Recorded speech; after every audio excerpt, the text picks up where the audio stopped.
for a lot of us, the nomination of a socialist for New York mayor was certainly head scratching.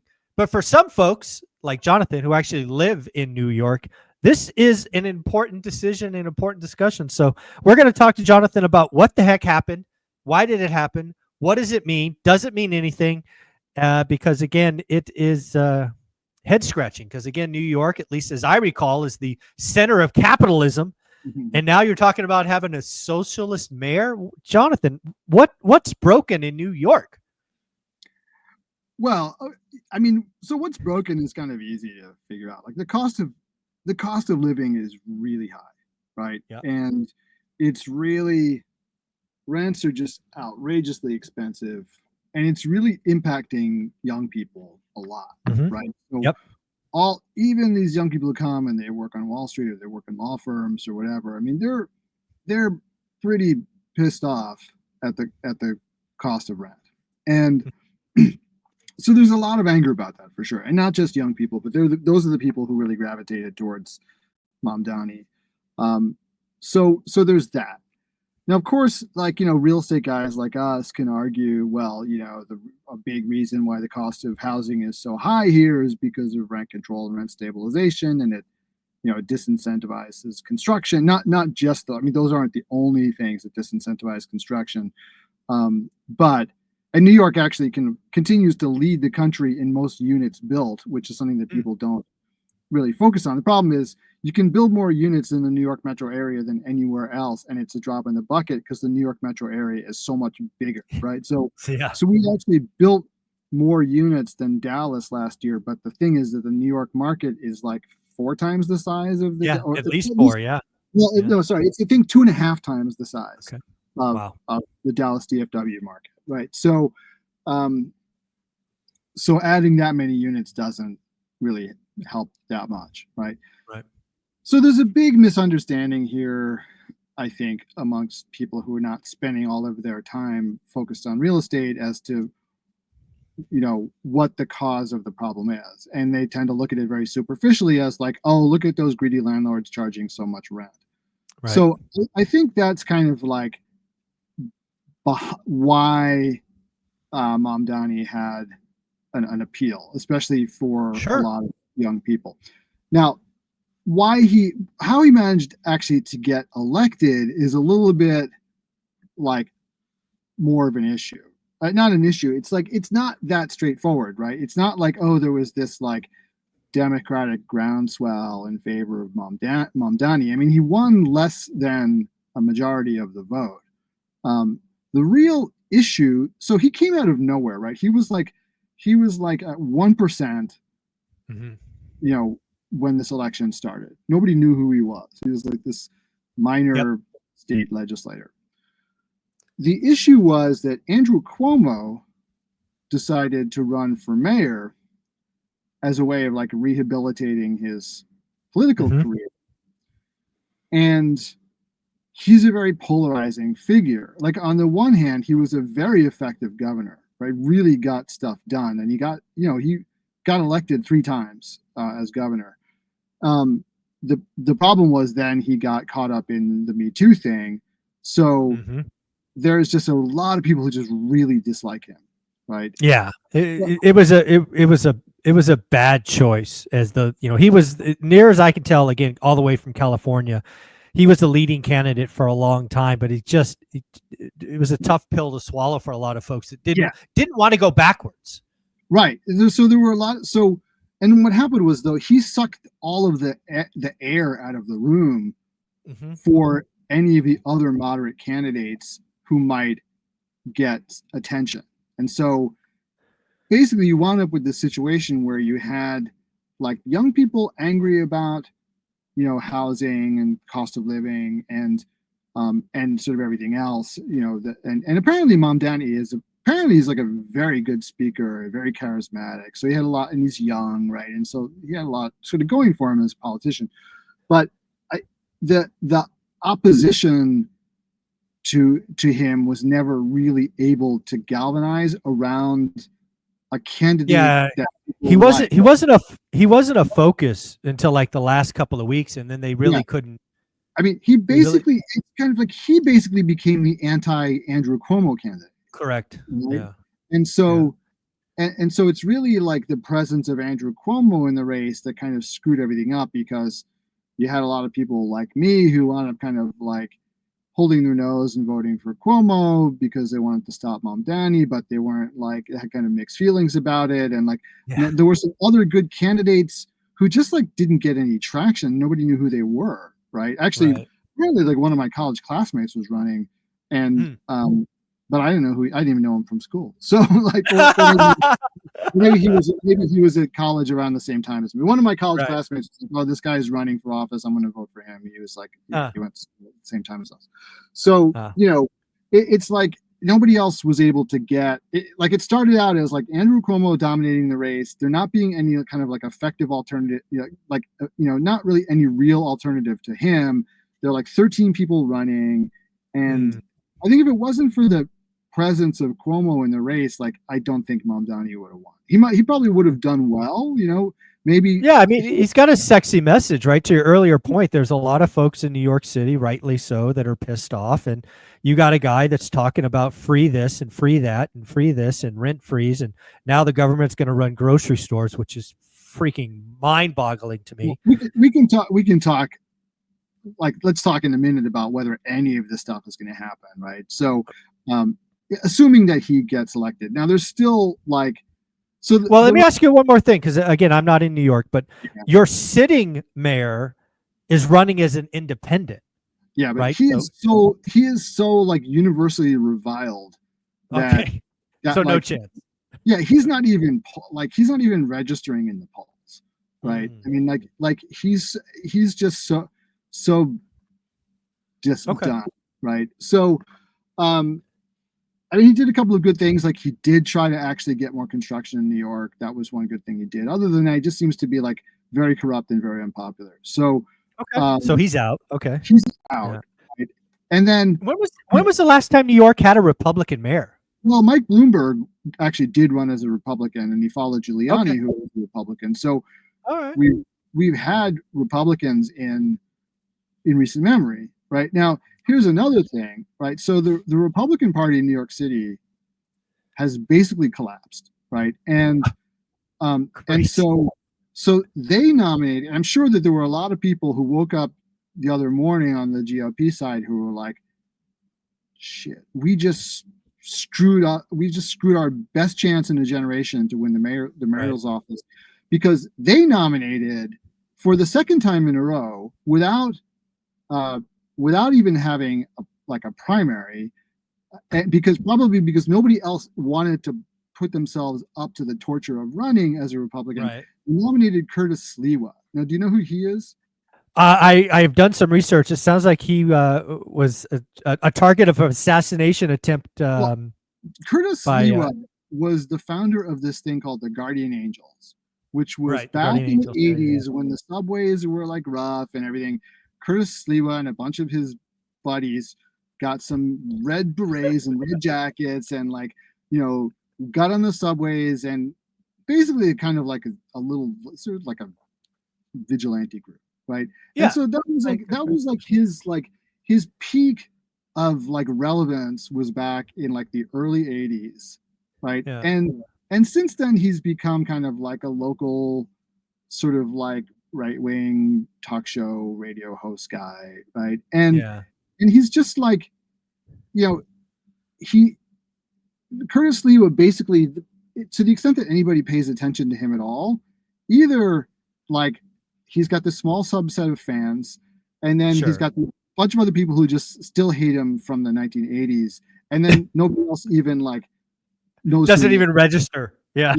So if they had put up some kind of like decent businessman or something, right now that guy would have, or that woman would have, a fighting chance. Frankly, if they put up like a decent like business woman, probably that person would have a fighting chance of winning the mayor's race.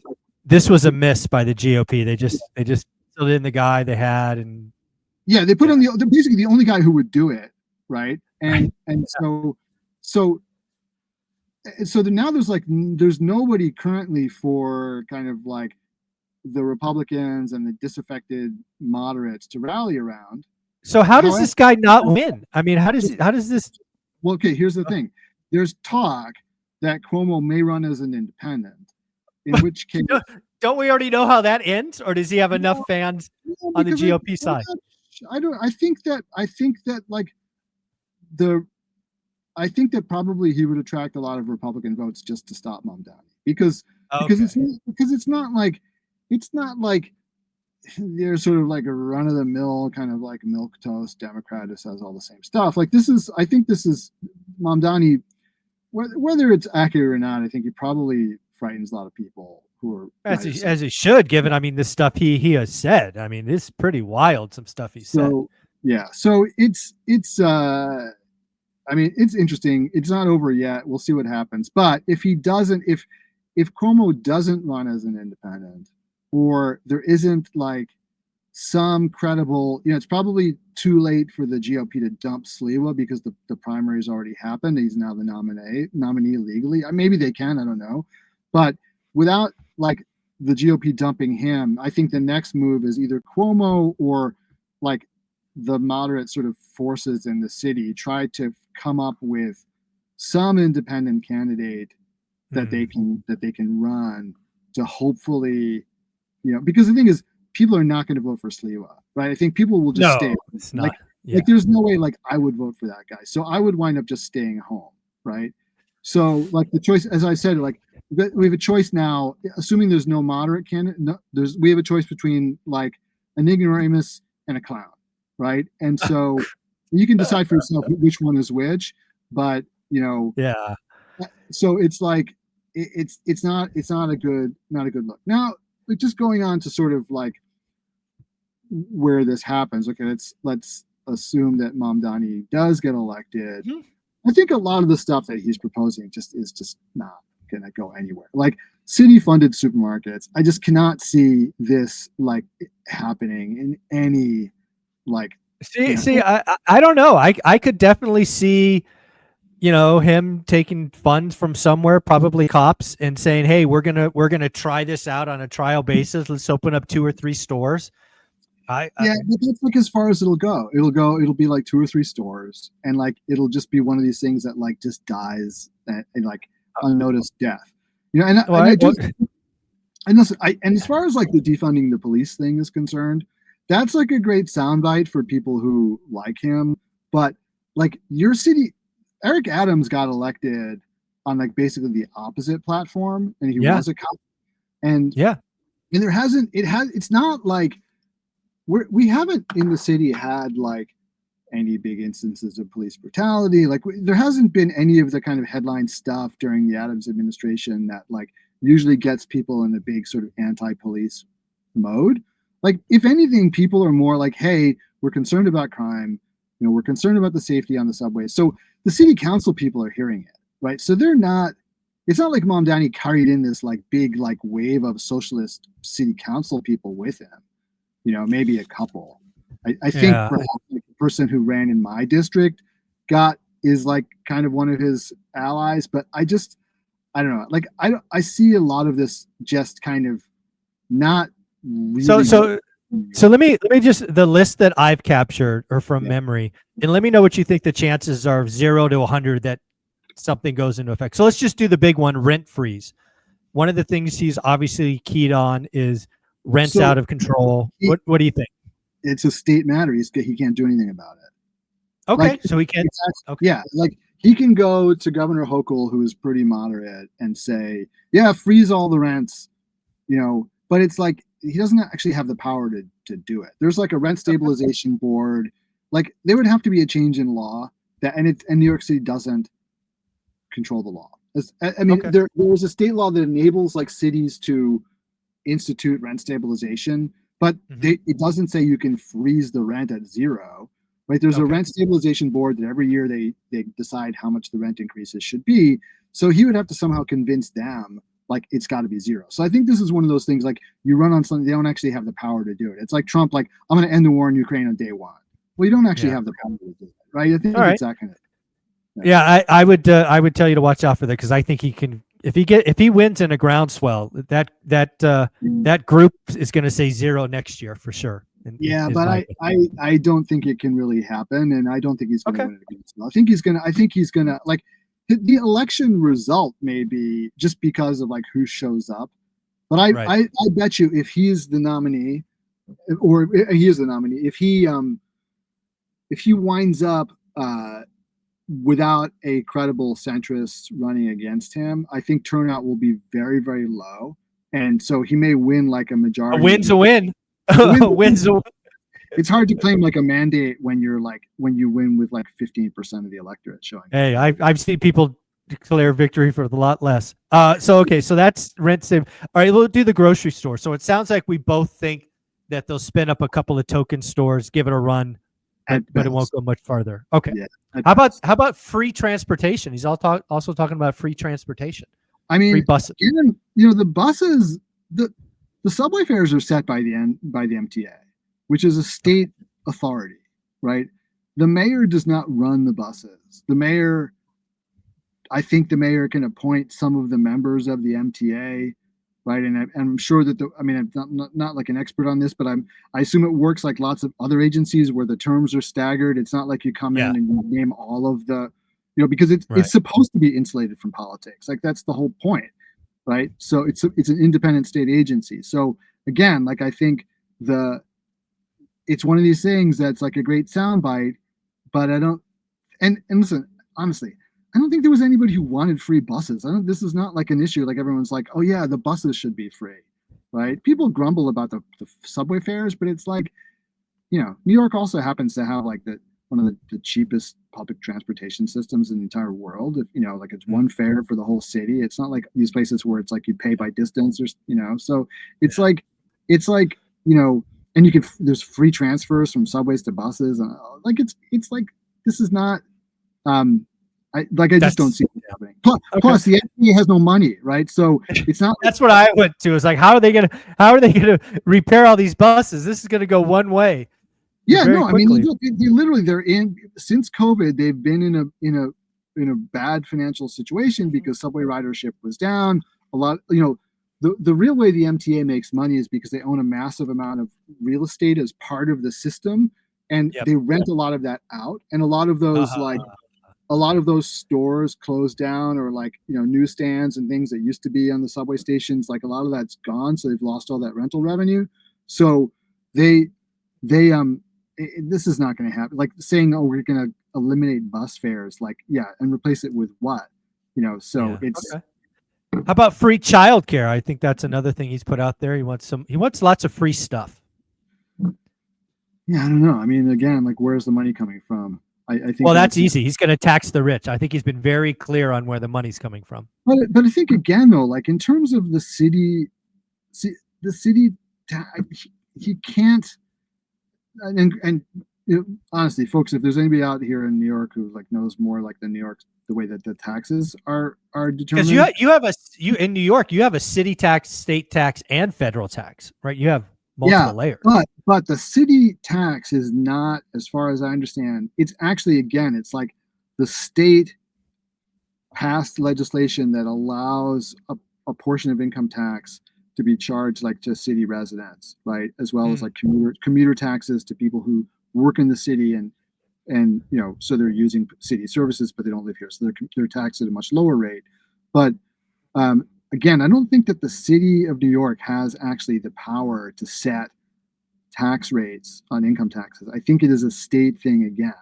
So again, it's like he kind of ran on all this stuff where if you dig into it, and again, please correct me if I'm wrong, anybody watching this, but where he's got the power to go to the governor and ask for it, right? But it doesn't really have the power to he's not like the governor of the state who has a lot more power. It's a municipality it's a what do you call it? It's I forget what the legal word is. It's a subdivision of the state, right? Every municipality is a subdivision of the state. So there are some things that they cannot do. And I don't think that I don't think cities across New York City have the ability to just start an income tax if they want one. I think this is like a state legislative matter. Yeah. The last thing I saw on this, which was really confusing, and again, I don't know New York all that well, but New York City, as I understand it, is one of the largest, if not the largest, population of Jewish folks outside of Israel. Yes, well over a million folks, and this guy has had some not nice things to say. Yeah, so he's definitely aligned himself with the pro-Palestine movement, and so that probably is like the biggest kind of tailwind for someone like Sliwa in the election. That there may be a lot of people who would come out and just vote for Sliwa just to stop Mamdani, right? Independent of like, other people who will just stay home and say a pox in both their houses. I think that there definitely, at least some substantial portion of the Jewish community here would come out and vote for Sliwa, even if they don't like him, just to vote against. Just the anti. Yeah. It's really interesting. Again, when I step back and look at the bigger cultural things going on, and again, the data is coming out very clearly that lower income areas of New York were for Cuomo, and the rich white Asian were for this new guy. It's really interesting to see how the votes came in, and again, I guess that's just the frustration. Yeah, I think there's like what I mean. So you have to be careful to like not read like too much into this because of all this unusual factors like the Cuomo factor and stuff that was going on. But it's like I think that there's this like weird thing going on where there's this like middle class, or even like upper middle class rage about what's going on in the world, and there isn't any like good place to channel it. So it gets channeled into like these kind of like things that sound really idealistic, but that don't really make any sense because there's kind of nowhere else for it to go. And you can't like, if you're like, sort of very like progressive and PC and stuff, like, well, you can't vote for Cuomo because of the Me Too thing. Like he just like basically disqualified himself because of that. Right? So well, even if you agree with him on like every other policy, like you can't vote for him because he's like, well, he's a scumbag now, right? So and it gets channeled into like, it's the people. I think a lot of the people who voted for Mamdani wouldn't benefit from any of the stuff that he is proposing. No, right? near as I can tell, if he gets what he wants, they'll be left worse off. Yeah. So but I think it's just like there's the system is not like representing people. I think this is not just a New York thing. I think it's a national thing. I think it's a national thing. I do. I think you're right. I think there's a growing groundswell of frustration, and it doesn't have a focus. So it finds interesting areas that you can't predict to like the mayor of New York, where it can go. And then we could do a whole politics episode sometime. I mean, I personally think that the real issue is like the primary system and how that encourages the extremes of the parties to be overrepresented. And so when you have a situation like that, where you wind up like, really not having choices that represent most people in the middle. The middle is ignored. Exactly. Yeah. You wind up with a lot of like, frustration getting channeled towards Trump, idealism getting channeled for someone like Mamdani, and because there's no better place for it to go, right? And it's like there isn't any constructive place for those things to go. So that's how we get here, and then it becomes oppositional, right? It becomes like not that guy. Yeah, it's always also like people are trying to like express their frustration about Trump, so they vote for like the most un-Trump person they can find. And I have to tell you, one of the things that really irritated me about the election, I mean, there were more campaign ads than I've ever seen for a New York City mayor's race before, and every single candidate was running against Trump. And I was like, well, okay, first of all, like you can't, you're like a city council person, you can't do anything about Donald Trump, right? So like, can you please just tell me, like, are you gonna pick up the trash? You gonna do? That's what I really want to know. Like, are you gonna pick up the trash? Are you gonna fix the pothole? Right? And and the whole like, I'm gonna stand up to Trump, and it's like, I mean, come on, right? Good Like luck with that. Yeah. everybody, but this is like, but that stuff sells, I guess. That's Of course. just, Yeah. you know, Yeah. how people There you go. feel. Well, this has been fun talking about this with a New Yorker. Folks, if you live in New York, let us know what you think in the comments below. Jonathan, we will be back to our normal programming, real estate, next week. If somebody wanted to reach out or follow you, how do they do that? Yeah, please hit me up on LinkedIn. I'm there pretty much every day, and would love to see you there. Very cool. Thanks, buddy.